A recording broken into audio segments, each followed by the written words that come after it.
नमस्ते, सत श्री अकाल। मैं आपका तरह मेरा लेके आऊँ एक नई वीडियो। आपका स्वागत है मेरे यूट्यूब चैनल रेडियोलॉजी डेप्थ पे। तो आज हम बात करेंगे सर से। सर, आपका नाम क्या है? मेरा नाम रोहित कुमार है। रोहित कुमार जी। सर, मैं आपसे एक दो क्वेश्चन पूछूंगा, जस्ट एक मेडिकल हेल्थ के रिगार्डिंग। बिल्कुल बिल्कुल। ठीक है। मैं सबसे पहले पूछना चाहूंगा कि आप करते क्या हो?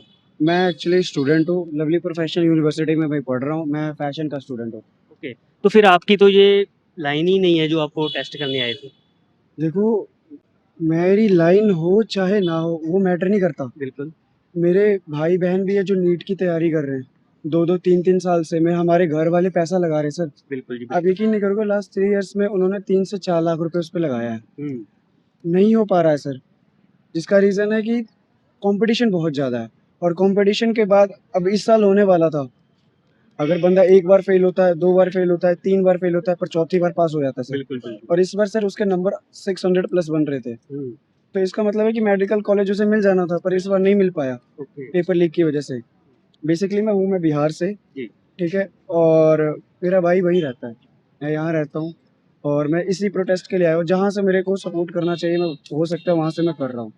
मैटर ये नहीं करता कि आप कौन सी फील्ड से हो, आप क्या कर रहे हो, नहीं कर रहे हो। अगर आप स्टूडेंट हो, आप यूथ हो, तो अपने फ्यूचर के लिए आपको लड़ना पड़ेगा। आपको इस सरकार से ये अपनी मांग रखनी पड़ेगी। डेमोक्रेसी हमें चाहिए और राइट टू स्पीक है। तो फील्ड मैटर नहीं करती यहाँ पे। तो बिल्कुल सर, आपने सही बोला। एक मैं और पूछना चाहता हूँ सर, एक नॉर्मली हम्म। जो एक 10 से 15 हज़ार कमाने वाला बंदा है, तो उसको हेल्थ केयर के रिगार्डिंग कौन कौन सी फैसिलिटी सेवाएं मिलनी चाहिए गवर्नमेंट की तरफ से, आप बता सकते हो? मैं इसके रिगार्डिंग आपने बहुत ही अच्छा क्वेश्चन पुट करा है।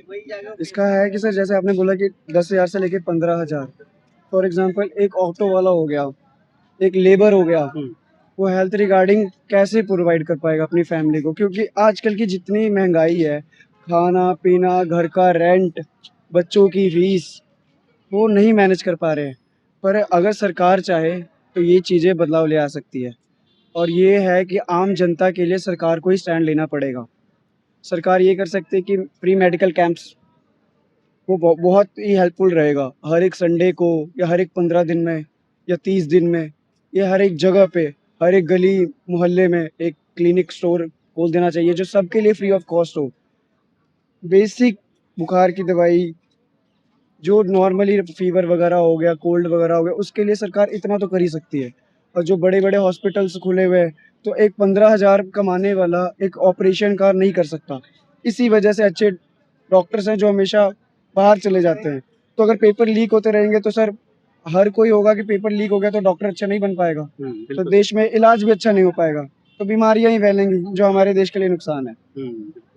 तो मेरा मुद्दा यही रहेगा कि सरकार को स्टैंड लेना चाहिए हमारे साथ, कि हम आने वाला फ्यूचर हैं और हमारा फ्यूचर आपसे ही डिपेंड कर रहा है। तो प्लीज़ हमारा स्टैंड लो आप। सर, एक लास्ट क्वेश्चन है। बिल्कुल। जो मेडिकल है वो एजुकेशन के साथ जुड़ा हुआ है या नहीं? बहुत बड़ा रोल है सर मेडिकल का। तो अगर बच्चे पढ़ेंगे ही नहीं तो कैसे पता रहेगा कि कौन सा इलाज करना हो? फॉर एग्जाम्पल मैं आपको समझाता हूँ। हर कोई हार्ट का डॉक्टर नहीं बन सकता, हर कोई हड्डी का डॉक्टर नहीं बन सकता। उसके लिए अलग अलग पढ़ाइयाँ होती हैं। तो वो जब तक पढ़ाइयाँ पर्सन नहीं करेगा तो कैसे पता लगेगा कि उसने किस चीज़ का इलाज करवाना है, नहीं करवाना है? बिल्कुल। अगर मैं फॉर एग्जाम्पल, अगर मुझे इलाज करवाना है तो मैं किसी पढ़े लिखे डॉक्टर के पास जाऊंगा जिसके पास डिग्री है। और पेपर लीक होता रहेगा तो बच्चे डिग्री कहाँ से ले पाएंगे सर? आप यकीन नहीं करोगे, एक मेडिकल का जो सीट बिकता है, जो बिका है, 78 लाख रुपीज का बिका है एक सीट मेडिकल, एक एग्जाम।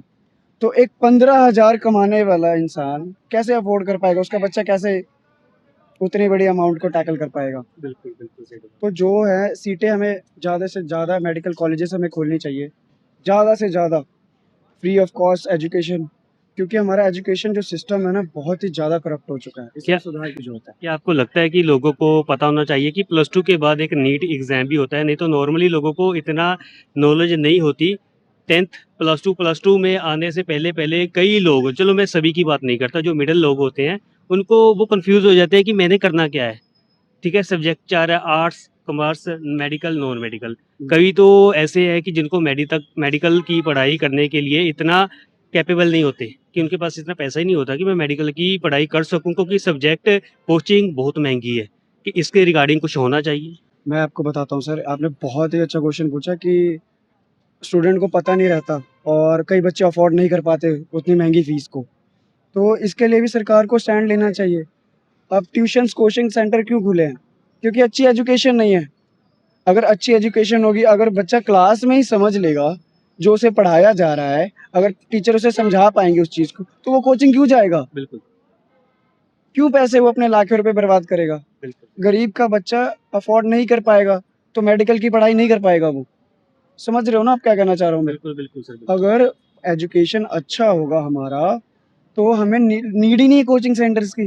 बिल्कुल सही बोला। अब एजुकेशन नहीं सही रहेगा तो भाई मुझे भी कोचिंग लेनी ही पड़ेगी, क्योंकि मेडिकल छोटी-मोटी पढ़ाई नहीं है। बिल्कुल, एक डिग्री, एक एमबीबीएस है, किसी की लाइफ बचाने के लिए एक अपनी लाइफ को उतना प्रेशराइज़ करके उतना पढ़ना ही पड़ता है, ताकि वो वैसा रिज़ल्ट दे सके हमें। बिल्कुल सही बोला, बिल्कुल। Thank you so much sir, बहुत अच्छा लगा आपसे मिलकर Rohit ji. Thank you sir.